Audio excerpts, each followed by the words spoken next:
Hello các bạn, mình là Phát và mình đang sống ở Đức để du học ngành Gender and Diversity bằng tiếng Anh.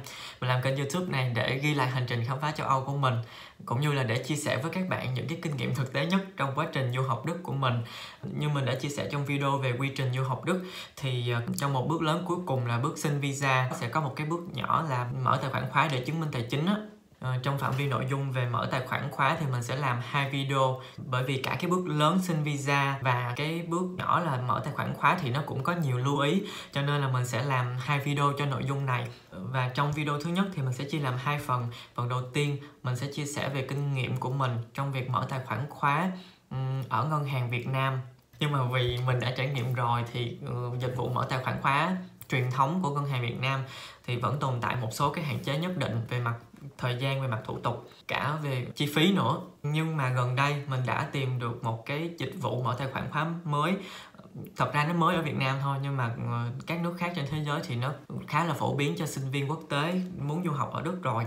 Nó tối ưu hơn và mình sẽ chia sẻ cho các bạn những cái ưu điểm của cái dịch vụ đó so với dịch vụ truyền thống của hai ngân hàng ở Việt Nam hiện tại. Cho nên là các bạn nhớ theo dõi đến cuối video này để biết xem là những cái ưu điểm của dịch vụ này là như thế nào, cũng như là những cái ưu đãi của dịch vụ dành cho sinh viên ở Việt Nam, và cũng để biết cách để mình hưởng được những cái ưu đãi đó. Cho nên bạn nào chưa đăng ký thì nhớ ấn nút đăng ký kênh để không có bỏ lỡ những cái lợi ích mà mình sẽ cung cấp trong những video tiếp theo cho các bạn.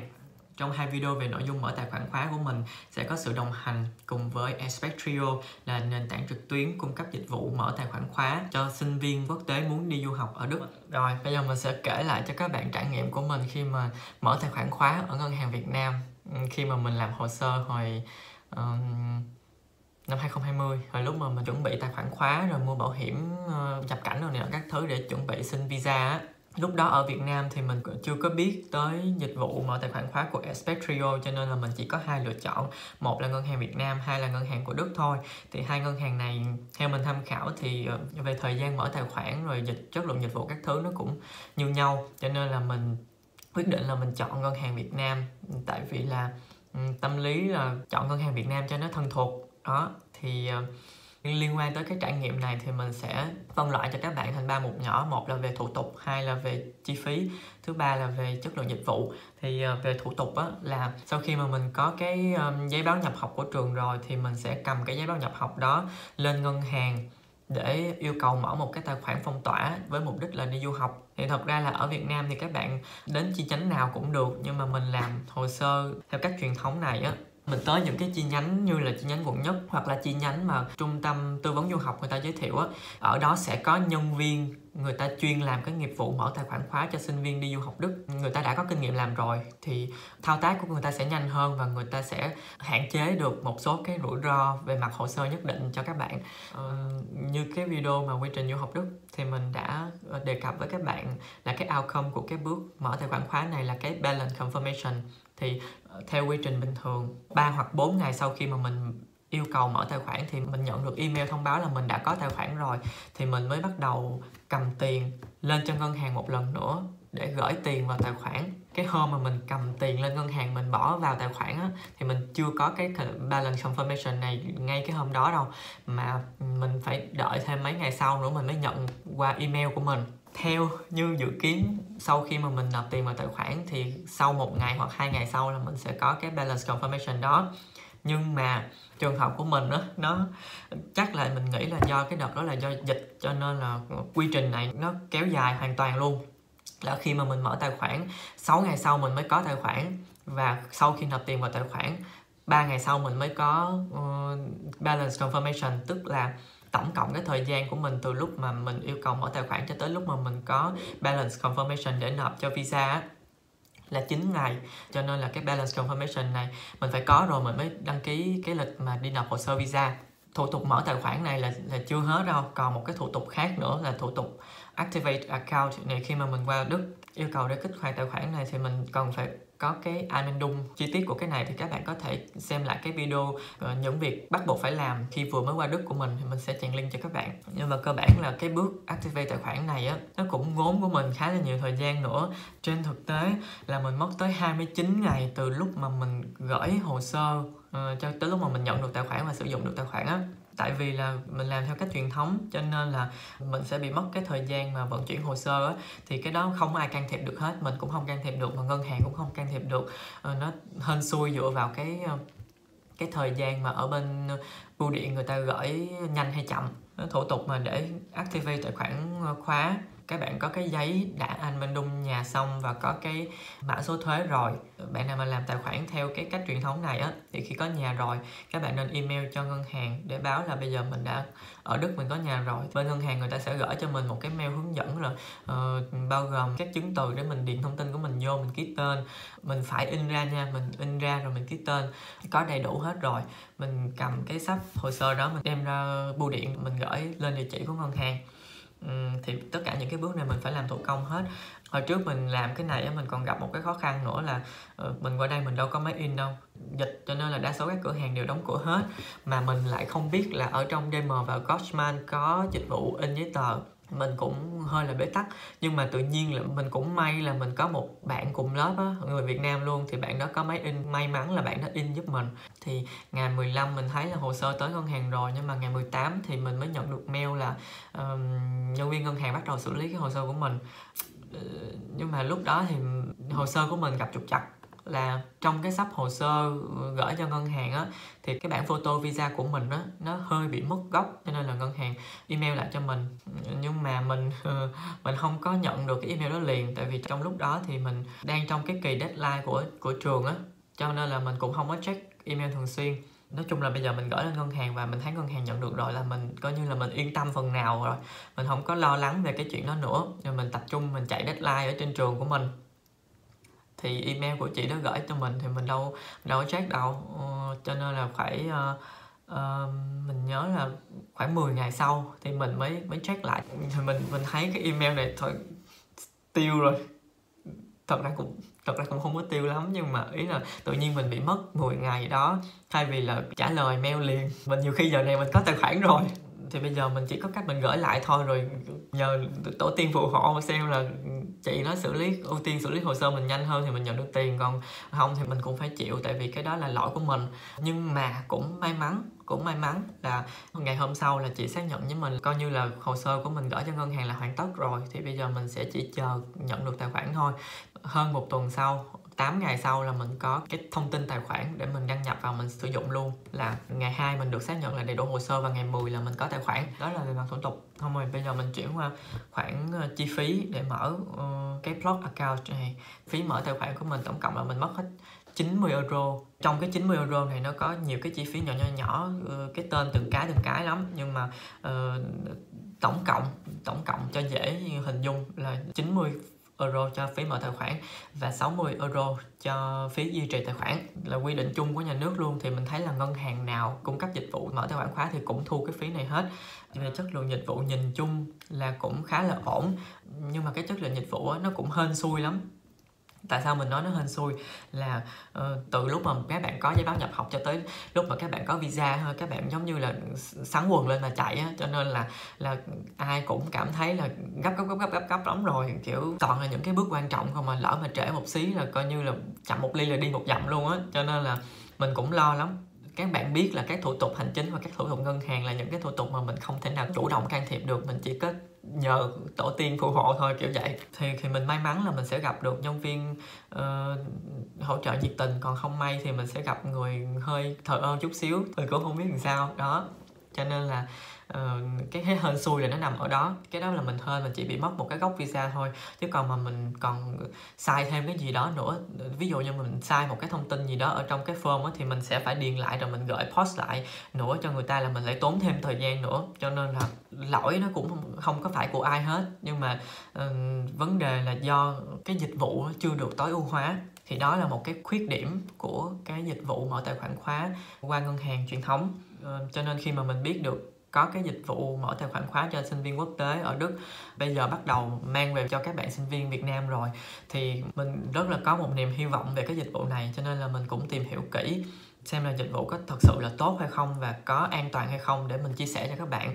Mình có liên hệ với đại diện ở bên phía Expectrio, mình sẽ ra một cái video Q&A cùng với chị Hòa để làm sáng tỏ một số cái câu hỏi chi tiết hơn về dịch vụ Expectrio để cho các bạn có nhiều thông tin so sánh với nhau. Còn hôm nay mình sẽ chia sẻ là những cái ưu điểm của cái dịch vụ này. Về thủ tục á, do Expectrio là cái nền tảng trực tuyến ứng dụng công nghệ để xử lý hồ sơ cho các bạn, cho nên là khi mà các bạn đăng ký dịch vụ, các bạn sẽ có luôn cái tài khoản ngay sau cái lúc mà bạn hoàn tất cái quá trình đăng ký luôn, so với cái việc mà mở tài khoản theo cách truyền thống là mấy ngày sau mình mới có tài khoản á. Hoàn tất yêu cầu mở tài khoản là coi như các bạn có tài khoản luôn, là hôm sau là các bạn có thể cầm tiền để nộp vào tài khoản rồi. Và có hai cách để mình gửi tiền vào tài khoản. Một là mình cầm tiền của mình là tiền Việt Nam hoặc là tiền euro, trực tiếp mình mang tới ngân hàng để mình gửi vào tài khoản. Cách thứ hai là mình sẽ chuyển trực tiếp từ cái tài khoản ngân hàng Việt Nam của mình vào cái tài khoản khóa đó luôn.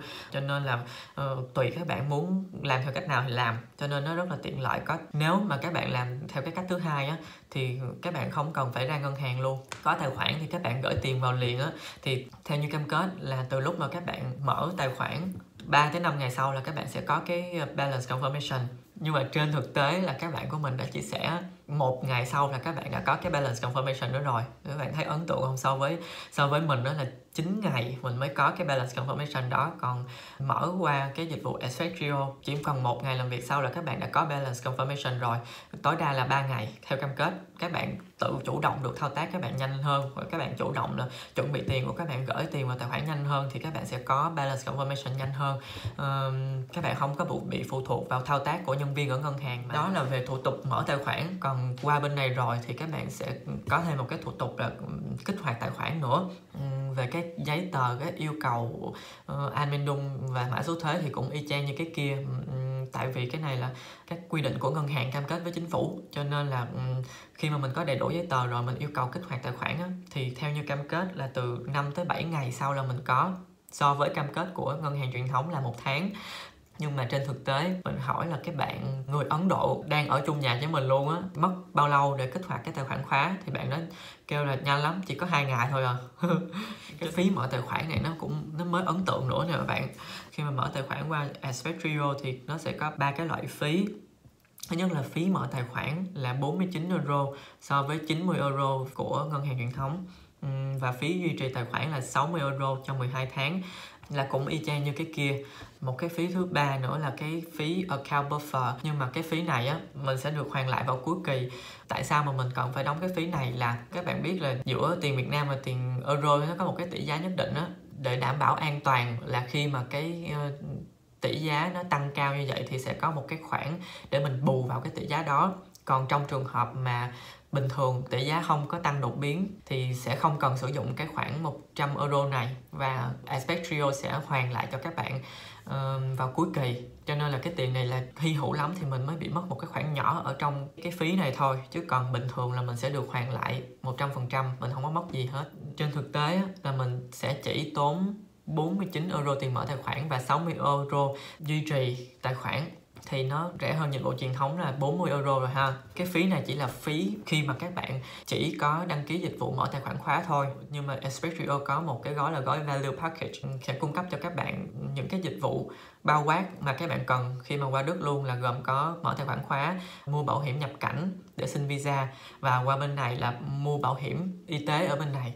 Cái bảo hiểm y tế bên này là bắt buộc thì ai cũng phải mua hết, cho nên là Expectrio có liên kết với bảo hiểm TK là cái bảo hiểm lâu đời nhất ở Đức á. Cho nên đó là tại sao mà mình nói là sử dụng dịch vụ của Expectrio nó vừa nhanh vừa tiện mà nó vừa rẻ nữa là vậy. Bây giờ mình sẽ tóm lại cho các bạn về những cái lợi ích về dịch vụ của Expectrio. Như vừa nãy mình có nói về cái khoản phí á, mình đã được rẻ hơn rồi, nhưng mà cái quy trình mà mình đăng ký nó còn tối ưu hơn nữa. Lúc mà xin visa mình sẽ phải mua cái bảo hiểm nhập cảnh. Các bạn nào mà tự làm hồ sơ không có qua trung tâm á, thì các bạn phải tự mua cái bảo hiểm nhập cảnh này. Nói chung cái này là bắt buộc, mình không mua là không được. Nhưng mà nếu mà các bạn mua cái gói Value Package của Expectrio á, thì các bạn cũng được hỗ trợ cái bảo hiểm nhập cảnh miễn phí luôn á. Ngoài miễn phí cái bảo hiểm nhập cảnh này còn được hoàn lại cái phí mở tài khoản 49 euro lúc nãy mình kể luôn. Thì coi như là nếu mà các bạn chọn cái gói Value Package này thì các bạn chỉ cần tốn 60 euro phí duy trì tài khoản trong 12 tháng thôi. Còn lại là coi như là không có tốn tiền gì cho dịch vụ Expectrio hết. Thì đương nhiên là khi mà qua bên này các bạn kích hoạt cái bảo hiểm y tế dài hạn ở bên này rồi á, thì các bạn sẽ phải đóng tiền cho bảo hiểm. Thì cái đó là ai cũng phải đóng hết rồi, chứ còn mà Expectrio thì không có liên quan gì cái bảo hiểm đó nữa. Thì người ta chỉ có liên kết để cho các bạn đăng ký dễ hơn thôi, chứ còn mà không có cần phải đóng phí gì cho Expectrio để mà mình đăng ký được cái bảo hiểm hết. Từ lúc mà mình mua bảo hiểm nhập cảnh cho tới mình mua bảo hiểm y tế dài hạn là mình có thể thao tác ở trên cái trang web của Expectrio luôn, tại vì người ta có liên kết. Mình rất là tiện, mình chỉ cần lên mình đăng ký rồi mình sẽ được xác nhận luôn thôi. Tất cả những cái giấy tờ quan trọng mà các bạn gửi để làm hồ sơ, ví dụ như giấy amendum nè, rồi mã số thuế rồi này các thứ nè, mình làm với Expectrio. Các bạn chỉ cần scan, các bạn upload lên trên cái platform của Expectrio là máy học nó sẽ check cho các bạn luôn là hồ sơ đó đã hợp lệ hay chưa. Chỉ cần là cái hồ sơ đó hơi mất gốc chút xíu, hoặc là cái thông tin nó hơi mờ, người ta không đọc được, là chỉ trong tích tắc thôi nó báo luôn cho bạn là hồ sơ các bạn chưa hợp lệ, thì các bạn sẽ biết là các bạn nộp lên liền luôn. Cho nên là không bị mất cái khoảng thời gian chết giống như mình, là cái gì nó cũng liền xong luôn. Còn cái nào cần xử lý thì nó cũng báo cho các bạn luôn, rồi các bạn xử lý liền. Đó là những cái ưu điểm đáng giá nhất của việc áp dụng công nghệ vào trong xử lý các quy trình thủ tục dịch vụ á. Mà những cái ưu điểm này là ngân hàng truyền thống là thua luôn, không làm được, tại vì đa số các quy trình thủ tục đều có người làm xử lý trực tiếp, cho nên là nó bị chậm trễ là chuyện đương nhiên. Rồi, đó là những cái tinh hoa mà mình đã đúc kết được từ cái kinh nghiệm cá nhân khi mà mình làm tài khoản khóa qua ngân hàng truyền thống ở Việt Nam, và những cái thông tin mà mình đã tìm hiểu được từ nhà cung cấp dịch vụ là qua đại diện Expectrio, và từ là những cái bạn bè của mình. Hồi trước là mình học chung lớp tiếng Đức và bạn của mình đang ở chung nhà với mình luôn, thì mình đã đúc kết được những cái ưu điểm này và mình chia sẻ vào cho các bạn. Các bạn có thể đăng ký chỉ stock account thôi, hoặc các bạn có thể mua luôn gói value package, thì cái đó là tùy vào nhu cầu của các bạn. Nhưng mà mình highly recommend các bạn, nếu mà các bạn ở Việt Nam và đang trong quá trình làm hồ sơ thì các bạn nên mua luôn cái gói value package, tại vì phí nó rẻ hơn mà mình được hỗ trợ nhiều hơn, thì đâu có lý do gì mà mình không mua đâu, đúng không? Mình sẽ để link đăng ký ở dưới phần description và cũng như là cái mã giới thiệu của mình. Các bạn có thể là đăng ký trực tiếp qua cái link, hoặc là các bạn có thể copy cái mã đó, nhập vào cái bước thanh toán để được hưởng tất cả những cái ưu đãi mà mình vừa kể. Ngoài cái video này thì mình sẽ còn một cái video nữa để gặp chị Hòa, là Regional Manager của Expectrio ở Việt Nam, để có thể là cung cấp cho các bạn những cái góc nhìn từ nhà cung cấp dịch vụ và so sánh với những cái thông tin mà mình đã tìm hiểu được từ bạn bè của mình và trải nghiệm cá nhân của mình, để làm sáng tỏ là chi tiết dịch vụ Expectrio có đáng tin cậy hay không. Thì đó là cái mong muốn lớn nhất của mình. Bạn nào có theo dõi mình thì các bạn cũng biết là mình làm YouTube tới thời điểm hiện tại là khoảng được nửa năm.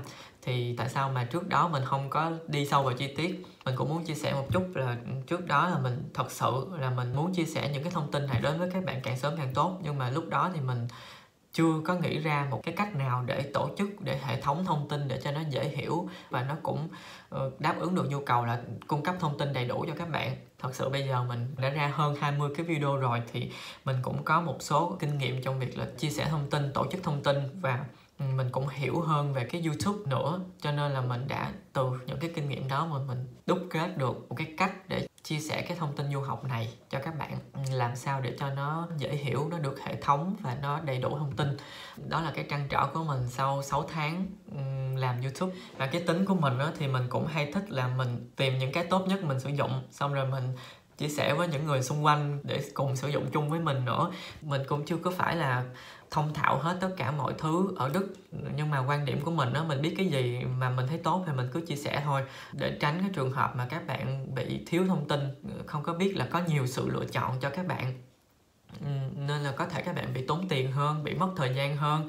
Thì mình hoàn toàn mình không có muốn chuyện đó xảy ra cho các bạn đi sâu. Mình thật sự muốn chia sẻ những cái trải nghiệm đó cho các bạn, để các bạn có thể tham khảo, rồi các bạn lựa chọn theo cái mong muốn của mình. Thú thật với các bạn là hồi trước mình định là mình tự làm hồ sơ để mình tiết kiệm chi phí, nhưng mà thật sự là mình không có tìm được ai mà chia sẻ cho mình thông tin một cách hệ thống và đầy đủ.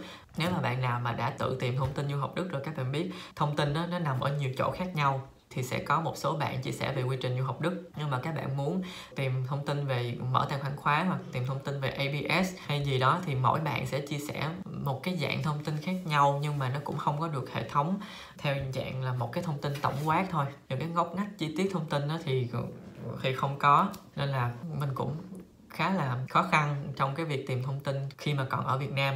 Mình không nghĩ là cái quỹ thời gian mình dành ra tự tìm hồ sơ nó xứng đáng hơn việc là mình chi một cái khoản tiền để nhờ trung tâm dịch vụ. Thì mình quyết định là mình nhờ dịch vụ làm hồ sơ giúp mình để mình không có mất cái thời gian tìm thông tin nữa, và mình dành thời gian của mình để học tiếng và xử lý một số cái kế hoạch riêng của mình khi còn ở Việt Nam. Còn bây giờ thì mình đã qua Đức rồi và mình bắt đầu làm kênh YouTube, thì mục đích của mình là để chia sẻ lại thông tin cho các bạn. Cũng không phải là mình chia sẻ thông tin để tất cả các bạn có thể tự làm hồ sơ đi du học Đức đâu, nhưng mà mình muốn cung cấp thông tin để các bạn tham khảo.